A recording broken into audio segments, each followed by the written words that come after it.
Bismillahirrahmanirrahim. Assalamualaikum warahmatullahi wabarakatuh. Alhamdulillah wassalatu wassalamu ala rasulillah wa la hawla wa la quwwata illa billah. Rabbi shrah li sadri wa yassir li amri wa hlul 'uqdatam min lisani yafqahu qawli. Subhanakallahumma la ilma lana illa ma 'allamtana innaka antal 'alimul hakim. Fa'alimna ma yanfa'una wanfa'na bima 'allamtana wa zidna 'ilman walhamdulillahi 'ala kulli 'alim. Qala Allah ta'ala fi kitabihil karim a'udzu billahi minasy syaithanir rajim. Wasari'u ila maghfiratin min rabbikum wa jannatin 'arduha as-samawati wal ardu u'iddat lil muttaqin. الذين ينفقون في السراء والضراء والكاظمين الغيظ والعافين عن الناس والله يحب المحسنين الذين إذا فعلوا فاحشة أو ظلموا أنفسهم ذكروا الله فاستغفروا لذنوبهم ومن يغفر الذنوب إلا الله ولم يصروا على ما فعلوا وهم يعلمون. Bapak dan Ibu yang dirahmati Allah, senantiasa kita panjatkan rasa syukur kita kepada Allah yang telah memberikan begitu banyak limpahan nikmatnya kepada kita sehingga kesempatan pagi hari ini kita masih bisa menambah sedikit ilmu agama kita untuk kita perbaiki amalan kita, untuk kita tingkatkan level keimanan kita, untuk kita jadikan hari ini kita usahakan hari yang lebih baik daripada hari yang lalu. Ada peningkatan-peningkatan yang harus kita usahakan, kita upayakan. Ada ikhtiar atau usaha benar-benar kita lakukan. Setidaknya targetnya adalah liyabluwakum ayyukum ahsanu amala. Kita ingin menempa diri kita agar benar-benar iman kita ini teruji, kemudian meningkat, maka hari terakhir kita beramal soleh, kesempatan terakhir yang Allah berikan nanti mudah-mudahan menjadi kesempatan yang terbaik, menjadi hari yang terbaik dengan peningkatan-peningkatan yang kita usahakan setiap harinya. Salawat serta salam semoga tetap tercurah kepada baginda Muhammad SAW, serta Rasul kita yang telah menunjukkan kepada kita bagaimana sebenarnya ibadah kepada Allah Ta'ala.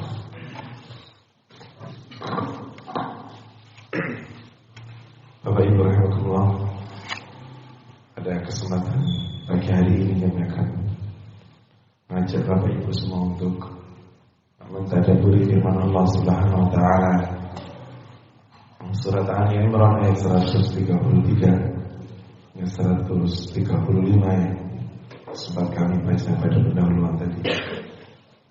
Allah Subhanahu wa taala menyebutkan wasari'u ila maghfiratin min rabbikum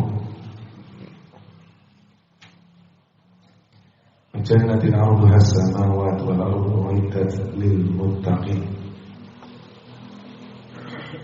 Adalah tentang ketakwaan.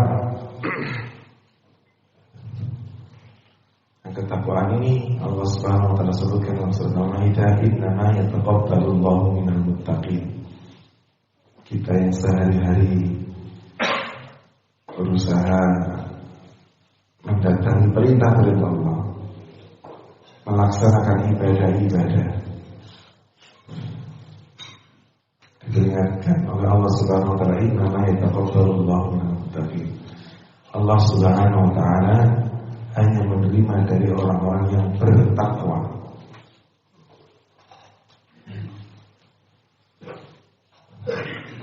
Maka setiap kali, dan ini bahkan menjadi rukun dari khutbah Jumat, seorang khatib harus mengajak sidang Jumat untuk meningkatkan ketakwaan kepada Allah Ta'ala. itulah benar-benar menjadi sebaik-baik perbekalan menghadap Allah, menjadikan amal itu diterima oleh Allah atau sebaliknya tidak diterima. Innama yataqabbalullahu minal muttaqin. Lalu apa takwa itu? Ya. Para ulama menjelaskannya imtithalu awamirillahi wajtinabu jami' nawahi. Bahwa ketakwaan itu adalah melaksanakan seluruh perintah Allah dan menjauhi seluruh larangan Allah. Itu ketakwaan. Maka orang yang bertakwa berarti adalah orang yang melaksanakan seluruh perintah Allah dan menjauhi seluruh larangan Allah. Dan berikutnya menjadi pertanyaan kita, sudahkah kita sampai pada level ketakwaan? Maka kita pertanyakan definisi atau arti dari ketakwaan itu sudah ada di dalam diri kita. Kita bertanya kepada diri kita sendiri, sudahkah kita melaksanakan seluruh perintah Allah? Ya, baru separuh definisi saja kita sudah tidak berani menjawab. Apakah benar-benar seluruh perintah Allah sudah terlaksana?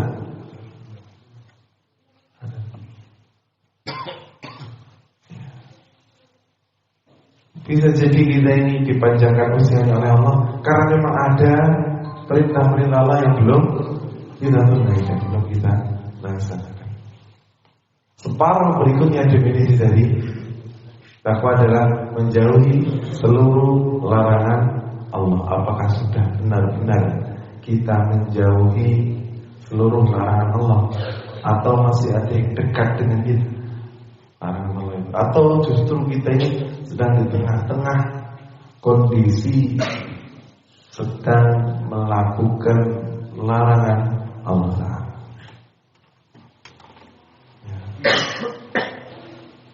Lalu bagaimana?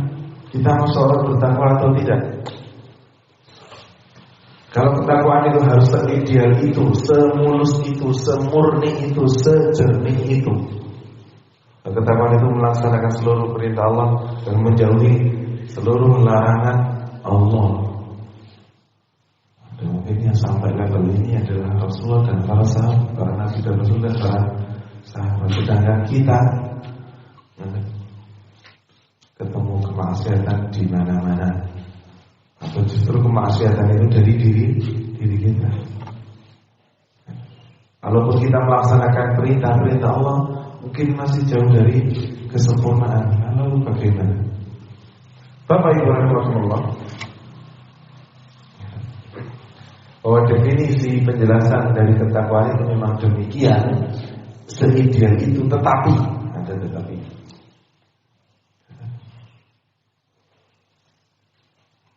Rasulullah SAW mengatakan kullu bani Adam khata'un, kullu bani Adam khata'un, bahwa setiap anak Adam, kita ini anak Adam, bahwa setiap anak Adam adalah khata'un, kata Rasulullah, pasti berbuat kesalahan, ada potensi melakukan keburukan. Bahkan di dalam hadis ini Rasulullah SAW menyebutnya khata'un, khata'un, maksudnya fa'alun, ada penegasan di situ. Maka maknanya adalah setiap anak Adam pasti melakukan kesalahan berulang-ulang.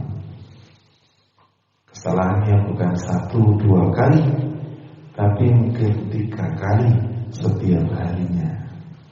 Kesalahannya berulang-ulang, khata'un. Lalu Rasulullah SAW lanjutkan, wa khairul khata'in at-tawwabun. Anak Adam itu semua berbuat salah, dan sebaik-baik orang yang berbuat salah adalah orang yang bertaubat.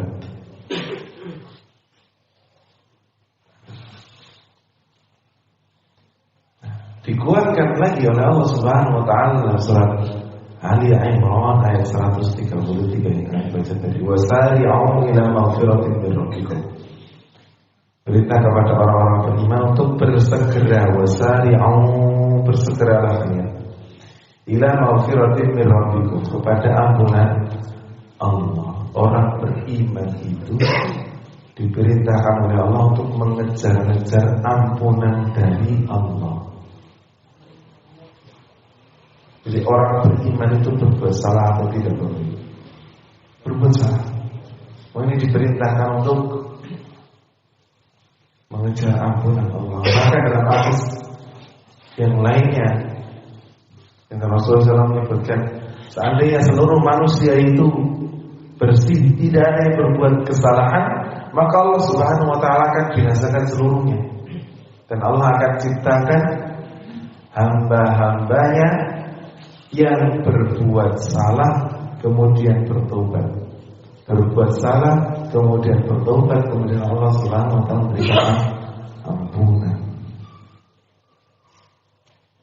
Berarti memang fitrahnya manusia yang berbuat kesalahan. Sebaik-baik dari orang yang berbuat kesalahan adalah yang bertobat, memohon ampunan kepada Allah Subhanahu wa Ta'ala. Maka beritanya adalah wasari'u ila maghfiratin min rabbikum wa jannatin 'arduha as-samawati wal ardu u'iddat lil muttaqin. Bersegeralah kepada ampunan Allah dan surga yang Allah Subhanahu wa Ta'ala ciptakan seluas langit dan bumi. Arduha as-samawati wal ardu, luasnya itu seluas langit dan bumi. U'iddat lil muttaqin. Setelah Allah Subhanahu wa Ta'ala ciptakan, siapkan untuk orang-orang yang bertakwa. Jadi orang bertakwa itu dekat dengan maghfirah dari Allah, mereka dekat dengan istighfar, mereka juga pernah melakukan kesalahan. Ya, kesalahan itu bisa berupa meninggalkan perintah Allah atau justru mendatangi larangan-larangan Allah. Itu kan disebut kesalahan. U'iddat lil muttaqin. Berarti orang-orang bertakwa jika digabungkan dengan penjelasan dari Rasulullah SAW dalam hadis kullu bani Adam, setiap anak Adam itu berbuat salah, berarti mungkin kita sarikan bahwa orang-orang yang bertakwa adalah orang-orang yang senantiasa berusaha untuk mendatangi perintah-perintah Allah, dan orang-orang yang berusaha menjauhi larangan-larangan Allah, dan orang-orang yang senantiasa bertaubat atas segala kekurangan, keterbatasan dan kesalahan. Sehingga kalau kita tambahkan definisi takwa tadi, orang yang juga mohon ampunan kepada Allah Subhanahu wa Ta'ala, dalilnya adalah surat Ali Imran ayat 133. Kemudian di ayat 134-nya dilanjutkan, alladzina yunfiquna fis sarra'i wad dharra'i wal kadhimina al-ghayza wal 'afina 'anil nas wallahu yuhibbul muhsinin. Orang bertakwa itu ciri-cirinya u'iddat lil muttaqin alladzina yunfiquna fis sarra'i. Surga yang Allah Subhanahu wa Ta'ala telah siapkan, telah ciptakan itu untuk orang-orang bertakwa yang mereka yunfiquna fis sarra'i wad dharra'i. Orang bertakwa itu adalah orang yang yunfiqun, berinfak, bersedekah fis sarra'i wad dharra'i, dalam keadaan lapang, berlimpah harta, bahagia, dharra, walaupun mungkin jika dia menghadapi kondisi sempit, kemudian berkecukupan saja, tidak kurang. Insyaallah rezeki itu tidak kurang. Allah Subhanahu wa Ta'ala sebagaimana alladzi aghna wa aqna, Allah adalah yang ketika seorang itu kaya wa aqna, dan orang menjadikan sebagian lainnya itu cukup. Lawan dari kaya itu cukup. Insya Allah tidak ada rezeki yang kurang, pasti ini minimal adalah cukup. Orang bertakwa itu konsisten, istiqomah, punya rutinitas sedekah itu tidak peduli bagaimana keadaannya, lapang maupun sempit, kaya maupun cukup, bahagia maupun susah. Sudah rutinitasnya demikian. Menjaga kondisi senantiasa melaksanakan perintah-perintah Allah, tidak peduli apapun keadaan. Alladzina yunfiquna fis-sarra'i wad-dharra'i wal kadhimina al-ghaidh. Orang bertakwa memikirkan urusan akhiratnya, memikirkan bagaimana kebaikan agamanya. Sifat yang berikutnya Allah Subhanahu wa taala sebutkan adalah kadhimina al-ghaidh. Bisa mengendalikan, meredam amarahnya, tidak diluap-luapkan, tidak dikeluarkan, tetapi ditanggalkan diminal.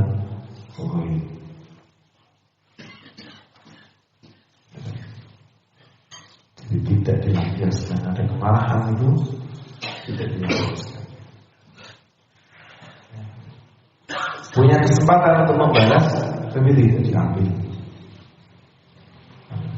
Dia lebih senang untuk mengendalikan amarahnya. Wal 'afina 'anil nas, terkait tentang ini. Sebab yang kedua ini isinya ada 3: mengendalikan amarah, 'afina 'anil nas, memaafkan manusia atas kesalahan mereka. Allah yuhibbul muhsinin, kemudian ia berbuat baik. Ini Allah Subhanahu wa taala mengingatkan tentang hubungan kita dengan sesama manusia. Bagi kita yang disakiti, maka langkahnya adalah pertama, kendalikan amarah. Yang kedua, maafkan orang lain atas kesalahannya itu. Wallahu yuhibbul muhsinin, balas dengan kebaikan. Balas dengan kebaikan. Kalau kita disakiti, kita tidak meluapkan amarah kita. Kemudian kita maafkan orang yang berbuat salah ini, kita balas dengan kebaikan. Contohnya apa? Mungkin yang dia lakukan dari keburukan atau kesalahan itu, orang ini nggak tahu kalau itu kesalahan. Maka balasan yang baik apa? Menasihati, diingatkan, yang kamu lakukan itu keliru. Kalau kamu lakukan kepada orang lain, mungkin orang lain akan marah, tidak memaafkan. Ini kepada saya.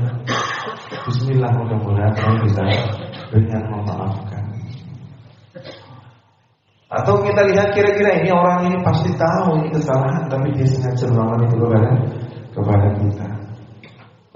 Sama seperti yang keluarga besar Rasulullah SAW, Allahumma hdi qaumi, Allahumma ighfir li qaumi fa innahum la ya'lamun. Ya Allah, ampunilah kaumku. Orang Taif yang melempar Rasulullah SAW dengan batu, Rasulullah katakan, ya Allah, ampunilah mereka. Mereka lakukan itu karena tidak tahu. Didoakan, mudah-mudahan mereka berubah. Jadi gambarannya, kalau kita ingin jalan-jalan ke pasar, kemudian mau belanja sesuatu, orang bersaku kita kok dompet kita tidak ada, maka level bertakwa itu adalah menahan amarah. Karena kesiapa akan malah yang ambil aja tidak tahu namanya coba. Wal'afina 'anil nas, level berikutnya lebih tinggi adalah kita maafkan, ya sudah, tak maafkan saja daripada bercopet itu nanti makan harta yang haram, tak ikhlaskan saja dompet saya. Allah yuhibbul muhsinin. Bismillah. Uang yang di dompet isinya 5.000, 10.000, mudah-mudahan bisa bermanfaat, dipakai beli makan siang, setelah itu masuk ke perut, jadi wasilah taubat orang ini berhenti dari perbuatan mencopetnya. Ini level orang bertakwa itu seperti itu. Levelnya sudah apa? Levelnya sudah urusan dia dengan Allah Ta'ala. Sudah enggak terlalu haus dengan urusan dunia.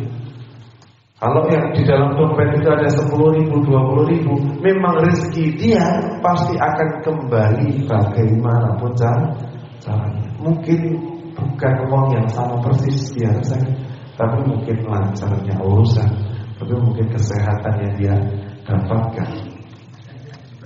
Bahwa pintu rezeki itu tidak hanya dari lembaran-lembaran rupiah atau real atau dolar yang kita dapatkan. Sempit Bapak Ibu. Sungguh benar-benar sangat miskin bagi mereka yang tidak punya apa-apa selain uang. Miskin sekali di dunia ini, nggak punya apa-apa selain uang. Punya uang miliaran, tapi tidak punya orang baik di sekitarnya untuk menasihati. Punya miliaran uang, tapi tidak mendapatkan kesehatan, tapi tidak mendapatkan kebaikan lain. Orang bertakwa pertama dari punya rutinitas amal soleh, senang bersedekah dalam keadaan lapang maupun sempit. Jadi sholat kita juga demikian. Ya. Sering kali lihat ini, sampai Allah Subhanahu Wa Taala ingatkan kita dengan ujian kehidupan, akhirnya sholat kita khusyuk. Karena kita sedang punya hajat-hajat tertentu, kita minta kepada Allah, ini kok masalah gak selesai. Akhirnya kita ambil wudhu untuk sholat. Nanti pas senang, keadaan senang, kita lupa. Kita ingat muhasabah diri kita Bapak Ibu. Bulan Ramadan kita ini istiqomah sholat duha. Sudah di tanggal 30 Ramadan, 29 Ramadan, takbiran, besok paginya sholat Aid. Tanya diri kita, hari pertama Syawal itu kita sholat duha atau tidak? Wah, senang, lagi kunjung sana sini saudara sedangku.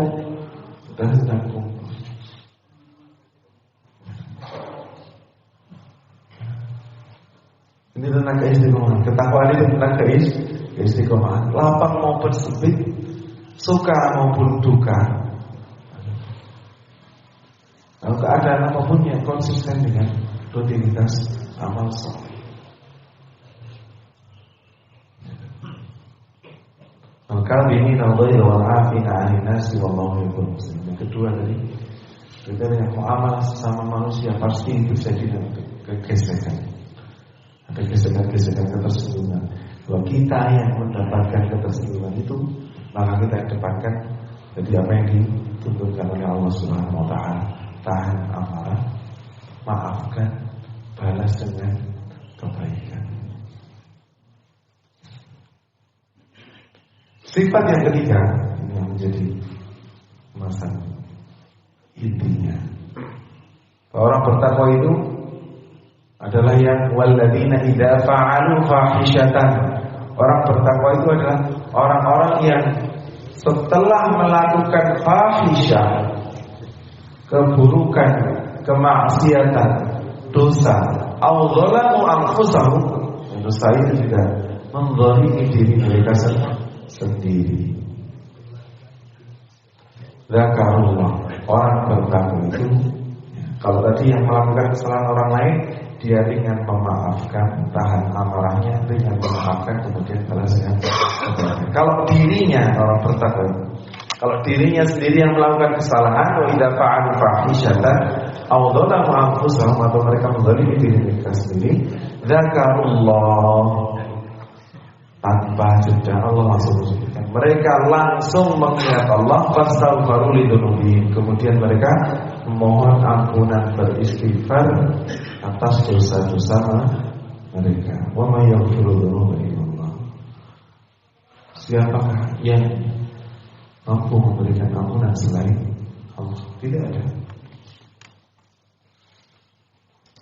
Jadi sifat yang ketiga, bahwa orang yang bertakwa itu juga melakukan kesalahan, tapi ketika mereka melakukan kesalahan, mereka akan bersegera bertaubat, bersegera mengingat Allah, bersegera melafazkan istighfar, memohon ampunan kepada Allah. Ya, berarti semakin tegas lagi bahwa orang bertakwa itu juga melakukan kesalahan. Tapi bedanya kalau orang bertakwa itu bersegera langsung, tidak menunda taubatnya, tidak mengundur-undur istighfar kepada Allah. Dzakarullah astaghfirullah wa may yaghfiru dzunuba illa Allah. Dan tidak ada yang memberikan maghfirah ampunan seluas ampunan Allah Ta'ala. Untuk poin yang terakhir ini Bapak Ibu, untuk poin yang terakhir ada tapinya. Tapi bahwa dosa atau kesalahan itu ada dua jenis. Dosa atau kesalahan itu ada dua jenis. Kesalahan yang pertama atau dosa kemaksiatan yang pertama adalah dosa individu, urusan seorang manusia dengan Rabbnya, dengan Allah Ta'ala. Dia kurang bersyukur, tidak bersabar atas ujian, mengundur-undur salat, menyepelekan perintah Allah, mungkin tidak yakin dengan ayat-ayat yang Allah Subhanahu wa Ta'ala turunkan di dalam Al-Quran. Dosa individu. Jenis yang pertama. Dosa individu ini, untuk dosa individu ini Bapak Ibu rahimahullah, Allah Subhanahu wa Ta'ala menegaskan, "Wa may yaghfiru dzunuba illa Allah." Tidak ada yang berikan ampunan seluas ampunan Allah. Al-Imam As-Sakhawi rahimahullah ta'ala, seorang mustafid, bukan mustafid, mufassir, seorang mufassir ahli tafsir. Beliau menyebutkan bahwa dari banyak ayat yang menjelaskan tentang surga Allah, tentang surga dan nikmat-nikmat di dalam surga, seringkali Allah Subhanahu wa Ta'ala sebutkan setelah nikmat-nikmat surga itu asma Allah, yang itu adalah Ghafurur Rahim. Allah Maha memberikan ampunan dan Allah Maha memberikan rahmat kasih sayangnya kepada orang-orang beriman. Ar-Rahman itu dengan Ar-Rahim. Ar-Rahman itu untuk seluruh makhluknya Allah, bukan hanya manusia tapi juga binatang, bukan hanya mukmin tapi juga yang kafir. Dan kalau Ar-Rahim itu khusus untuk orang beriman. Surga itu Allah Subhanahu wa Ta'ala sebutkan nikmat-nikmatnya, kemudian sering disebutkan nanti Asmaul Husnanya adalah Ghafurur Rahim. Mengapa? Karena kata Rasulullah SAW, tidak ada satu orang pun yang masuk ke dalam surga dengan amalannya. Mendengar hadis ini, para sahabat bertanya, "Panjenengan bagaimana Rasulullah? Amal soleh panjenengan? Wala anta ya Rasulullah, apakah panjenengan juga seperti itu? Tidak masuk surga karena amalan?" Rasulullah jawab, "Wala ana, saya pun demikian. Illa an yataghammadani Allah bi rahmatihi." Kecuali karena Allah Subhanahu wa Ta'ala memberikan rahmatnya kepada aku sehingga aku bisa masuk dalam surga. Apa penjelasannya? Bapak Ibu, kalau kita bandingkan amalan kita dengan surga yang Allah Subhanahu wa Ta'ala berikan, contoh yang kita hafal, sholat 2 rakaat sebelum subuh, balasannya apa Bapak Ibu? Lebih baik dari dunia dan seisinya. Sholatnya berapa rakaat? 2 rakaat. 2 rakaat ini setengah jam atau 20 menit. Kalau seperti saat sholatnya tadi sholat subuh, mau sholat Al-Baqarah, untung nggak selesai sholat Al-Baqarah. Itu saat sholatnya kita ini sholat bersama sholatnya kira-kira 7-10 menit. Yang sholat qobliyah subuh yang kita laksanakan kan tidak sepanjang itu.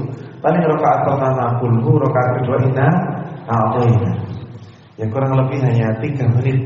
Atau mungkin kalau lihat timer ini, komat tinggal 2 menit lagi. Sholat 2 rakaat masih cukup atau tidak? Cukup. Rakaat pertama inna a'tayna, rakaat kedua wal asr. Cukup.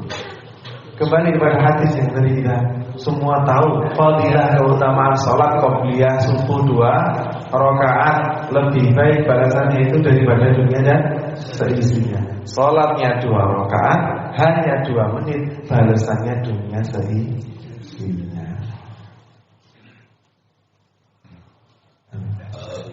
Allah Subhanahu wa ta'ala maha luas karunia-Nya.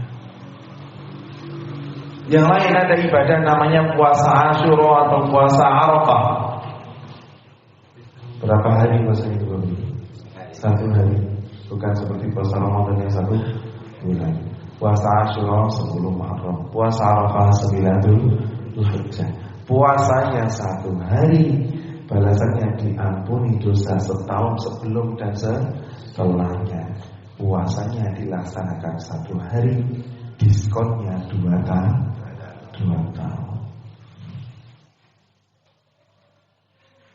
Ya. Kira-kira kalau asma Allah yang diambil dalam surga itu, Allah itu adalah Zat yang Maha Adil. Disebutkan nikmat-nikmat surga, disebutkan adab-adab neraka, kemudian akhirnya adalah Allah Zat yang Maha Adil. Kalau adil itu ya sesuai balasannya. Tadi sholat 2 rakaat, ya balasannya 2 menit. Tapi tidak demikian. Allah itu Ghafurun, Maha memberikan ampunan. Yang kita puasa 1 hari, diskonnya 2 tahun.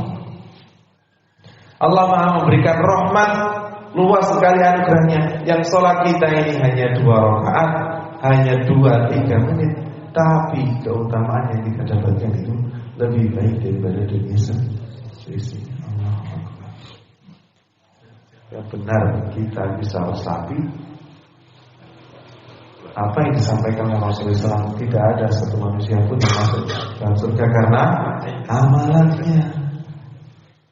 Amalan kita ini gak sebenarnya dibandingkan balasan dari Allah. Maka kita bisa masuk surga nanti, insyaallah. Kita mengharapkan itu. Itu jalan satu-satunya adalah rahmat dari Allah. Balik pada apa yang kita bahas. Kalau dosa jenis pertama, dosa individu, hubungan seorang dengan Allah, maka kita tahu Allah adalah Zat yang Maha memberikan ampunan.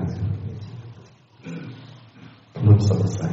Ada dosa jenis kedua. Apa itu dosa jenis kedua?